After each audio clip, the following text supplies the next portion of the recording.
On raconte l'histoire d'un juif qui échappa à l'Inquisition espagnole en traversant en cachette une mer tourmentée par un vent violent dans une petite barque avec sa femme et son enfant.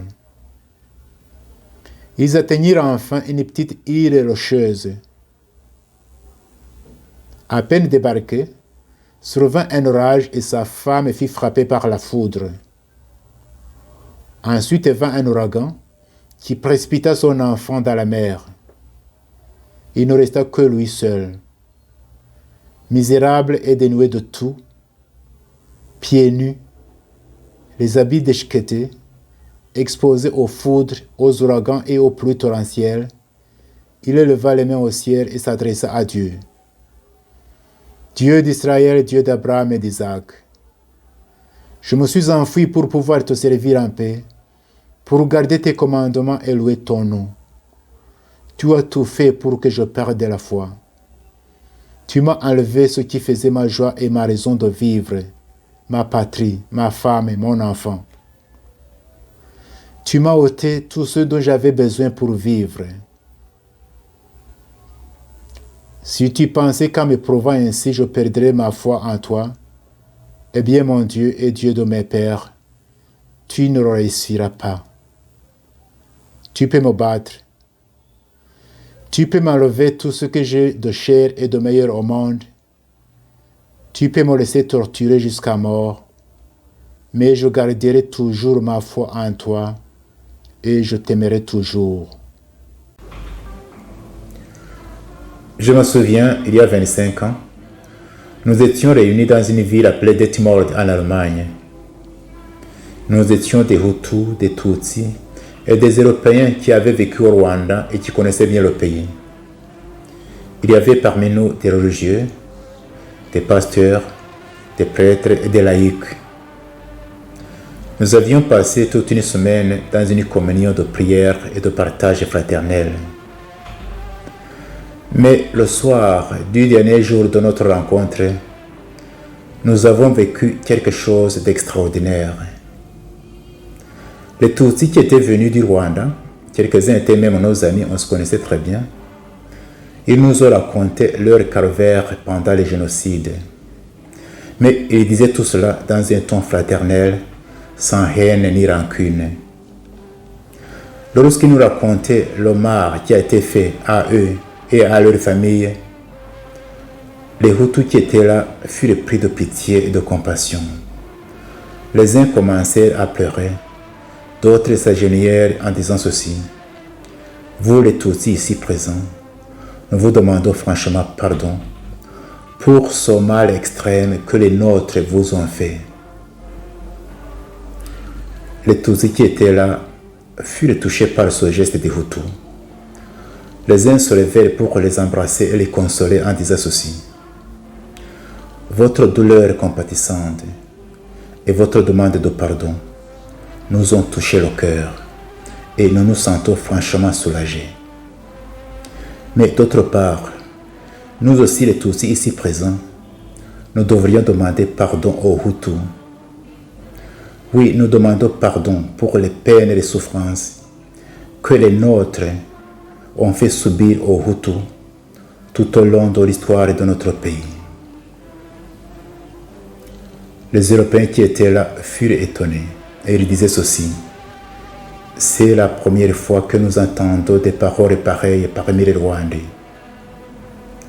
Nous aussi, en tant qu'Européens, nous demandons pardon aux Rwandais parce que nous avons une responsabilité dans les malheurs qui ont frappé les Rwandais.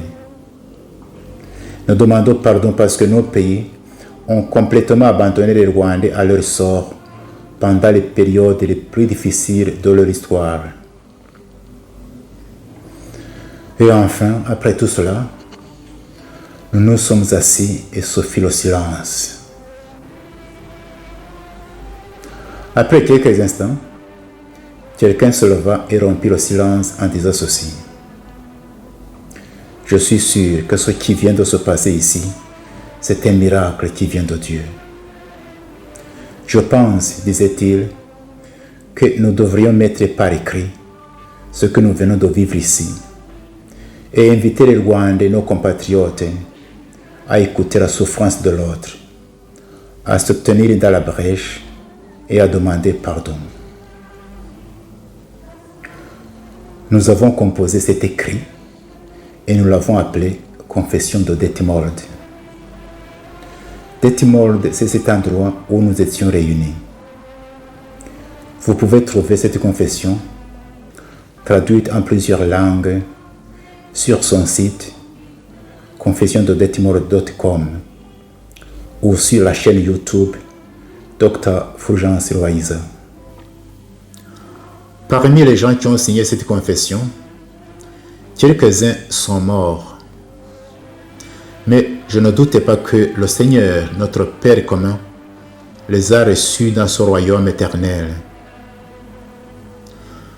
À sa publication, c'est-à-dire à la fin de l'année 1996, cette confession a été différemment accueillie et appréciée. Tandis que beaucoup l'appréciaient hautement et disaient que c'était le seul chemin que les Rwandais devraient emprunter pour arriver à la vraie réconciliation, d'autres s'y opposaient carrément, et parmi ceux-ci on pouvait trouver quelques prêtres et pasteurs. J'ai même entendu qu'à la radio Rwanda, à ce moment-là, on aurait diffusé la confession des Hutus seulement et laissé de côté la confession des Tutsis. Mais moi je pense que cette confession peut être une grande source d'inspiration pour la vraie réconciliation des Rwandais, c'est-à-dire la réconciliation entre les Rwandais eux-mêmes, mais aussi la réconciliation entre les Rwandais et leur histoire.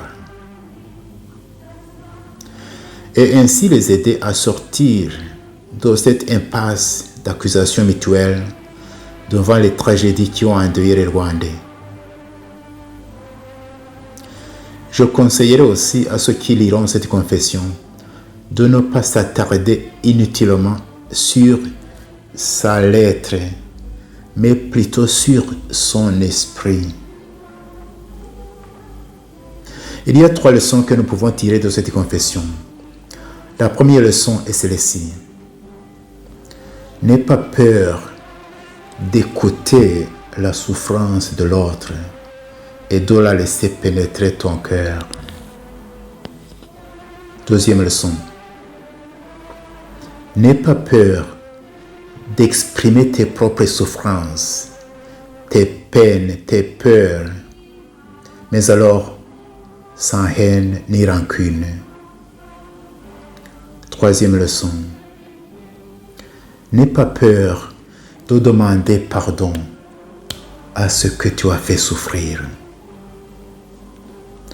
Et si par hasard tu vis avec les victimes dont les bourreaux sont morts, et si d'autre part tu as des liens quelconques, réels ou perçus, proches ou lointains, avec ces bourreaux, n'aie pas peur de te tenir dans la brèche et de demander pardon.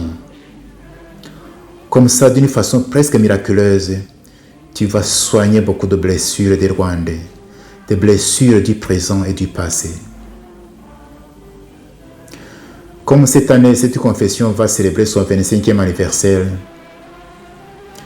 je viendrai chaque jour tout au long de cette année sur cette chaîne pour voir voies et moyens de bâtir un Rwanda où il fait beau de vivre pour tous les enfants du Rwanda.